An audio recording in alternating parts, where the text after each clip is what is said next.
If the idea of burpees makes you want to cry a little inside, this episode's for you. Let's talk about the underrated magic of walking. Hello, and welcome to Talking with Tanya. Today I talk about how you don't need to jump into high intensity workouts to live a healthier life. And honestly, you don't even need a gym membership. You just need a good pair of shoes and a sidewalk. We're talking about walking, the underrated, gentle, free form of movement that can truly change your life. Whether you're looking to improve your mood, your sleep, your heart health, walking has something for everyone. So let's dive into how this simple act can be your first step, literally, toward a healthier, more balanced lifestyle. Let me tell you how walking became part of my daily routine. To be honest, I reached a point where I just felt like I had to do something. Over the past year, I gained about 20 pounds. Now, that may not seem like a big deal to some people. Some might even say I look perfectly fine. But for me, it's a personal choice to want to lose that weight. I don't feel like my best self how I am right now. Plus, since walking every day, I've already lost 7 pounds. Anyways, after moving across the country, I ended up without a car. R.I.P. Timothy. And that kind of made things difficult for me to drive to the gym a few times a week. So suddenly that option's off the table. On top of that, I've never really enjoyed high-intensity workouts. I can't tell you how many times I tried to do P90X only just to give up. I even tried dancing at home with the Apple Fitness app, which was fun. Don't get me wrong, but it's such a hassle. I don't have a lot of space, and moving my couch just to dance for 30 minutes got old fast. Plus, I don't like that many songs they have, so the same routines got old. Then it hit me. There's a trail nearby. And just like that, a light bulb went off in my head. I could just walk. We live in a culture that glorifies intense, often unsustainable workouts. HIIT, CrossFit, boot camps, you name it. And while those things can work for some people, I think social media has really distorted our perception of what fitness should look like. There's an article from The Guardian that talks about this. How people, especially women, feel pressure to bounce back from pregnancy or drop weight fast. One woman followed a program she found on Instagram and ended up with stress fractures. She could barely walk for weeks. Why? Because not every routine is universal. They're not meant for everyone. Yet these programs are being pushed on us by influencers who might not even be certified or properly educated. And let's be real, we're constantly being shown before and after pictures, six-pack abs, and the perfect body on our feeds. It taps into that instant gratification part of our brain. We start thinking we need to get the results now. When we don't, we feel like we failed. But where are the videos hopping up walking? Because I don't see them. Walking is so underrated. It's low impact, easy on the joints, and there's minimal risk of injury. You don't need a fancy equipment or a gym membership. It's literally something most people can do anywhere. Now, I'm not saying go trespassing or walk in a sketchy area. Please don't do that. But if you're limited to your space, you can still find ways to move. I walk a trail near my house almost every day. And on rainy days, which happens pretty often where I live, it's pretty common here, I pace back and forth in my room until I hit my goal, my step goal. Is it glamorous? No, but it works. The key takeaway here is don't let your circumstances stop you from showing up for yourself. Be flexible, be creative, be stronger than your excuses. Now, what makes walking so beneficial? Let's talk about the physical benefits of walking. Your body deserves some love too. Walking supports cardiovascular health in more ways than one, and that's important, especially considering how heart-related issues like high blood pressure, strokes, heart attacks, and high cholesterol have been rising over the last century. According to the CDC and WHO, heart disease is the leading cause of death worldwide, claiming around 700,000 lives in the US alone in 2022. That's wild. And get this, 46.7% of US adults have high blood pressure, according to heart.org. So yeah, it's time we start caring about our hearts. The good news, walking is a simple start. Regular walking can help lower blood pressure, reduce cholesterol, decrease the risk of premature death, and even help keep your arteries healthy. Tired of getting sick all the time? Walking has been shown to strengthen your immune system. A Harvard Medical School article called 5 Surprising Benefits of Walking talks about a study where participants who walked just 20 minutes a day, 5 times a week, were 43% less likely to get sick. And when they did, their illness lasted a shorter amount of time. Walking helps improve blood circulation, and that's key because proper circulation means your organs function better, wounds heal faster, your brain stays sharp, your body temperature regulates smoothly, waste is removed efficiently, and your heart stays strong. It's all connected.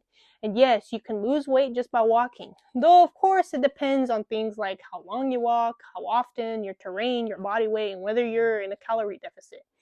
Combining diet and walking is especially effective. A 30-minute walk can help you burn anywhere from 200 to 500 calories, depending on the pace in your body. According to Mayo Clinic, cutting 500 calories a day can help you lose half a pound to a pound a week. Though results vary based on individual factors like age, activity level, and metabolism. If you ever tracked your calories, you'll know why. It adds up fast. You start questioning whether you really earned that post-workout milkshake. I know I did. So here's something cool. Walking might actually work against genes linked to weight gain. In a Harvard study of over 12,000 people, researchers found that walking briskly for about an hour a day reduced the impact of obesity-related genes by 50%. Yep, your lifestyle can change the way your genes express themselves. Who would have thought?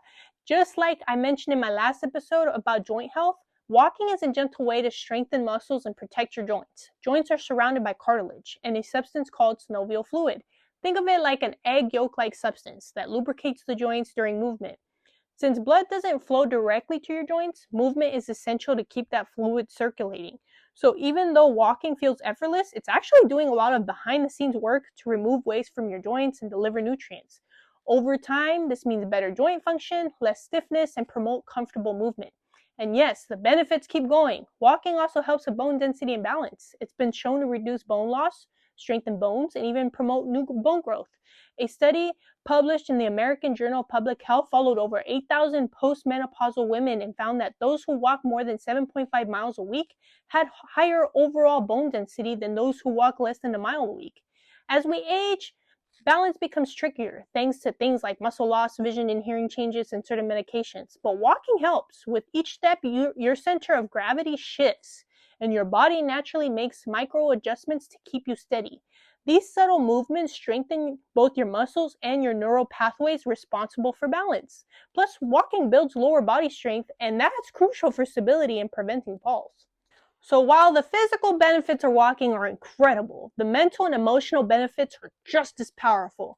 You probably heard the advice before: when you're feeling angry, anxious, or overwhelmed, go take a walk. Turns out there's science behind that. Researchers combined data from multiple randomized controlled trials and found that walking significantly reduced symptoms of both anxiety and depression. And what's even cooler, these results were consistent no matter how long you walked, where you walked, indoors or outdoors, or whether you walk solo with a group. Personally, walking has done so much for my mental health. Honestly, it's one of the things that has inspired me to start this podcast in the first place. It's helped me clear my head, release pent-up emotions, and reconnect with myself. Even a quick 10-minute walk outside can lift your mood and sharpen your mind.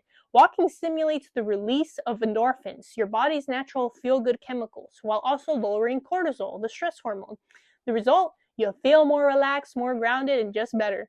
Plus, when you're walking in sunlight, you're getting an extra dose of vitamin D, which is closely linked to mental wellness. And if you're walking in nature, even better. Green spaces have been shown to ease anxiety and improve overall mood. I came across this amazing study that tracked over 2 million people with type 2 diabetes in Korea. It found that walking just once a week for 10 minutes boosted their quality of life. That's once a week. Just imagine what daily walks can do. And let's be honest, these days it feels like we're all running on caffeine. Everybody needs coffee to operate. But walking, it's an underrated energy booster. When you walk, blood flow increases, delivering more oxygen and nutrients to your muscles and brain.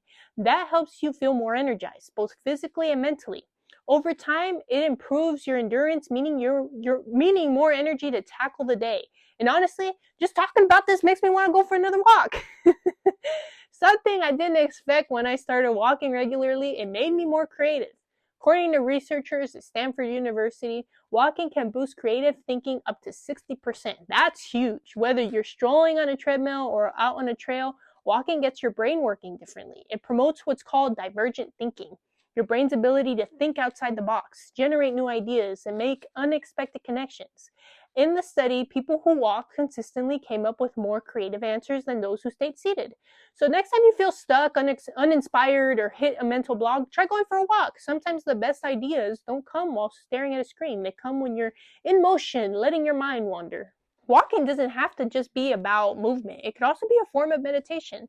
There's something called walking meditation, and it's exactly what it sounds like. Being fully present while you walk. Instead of zoning out or scrolling on your phone, it invites you to notice everything. The way your feet hit the ground, your breathing, the sounds around you, even the breeze on your skin. It's a simple way to anchor yourself in the present moment. According to Healthline, mindful walking can reduce stress, calm racing thoughts, and ease anxiety. And the best part, you don't need to chant a mantra or sit cross-legged to do it. If you struggled with traditional meditation, this might be your thing.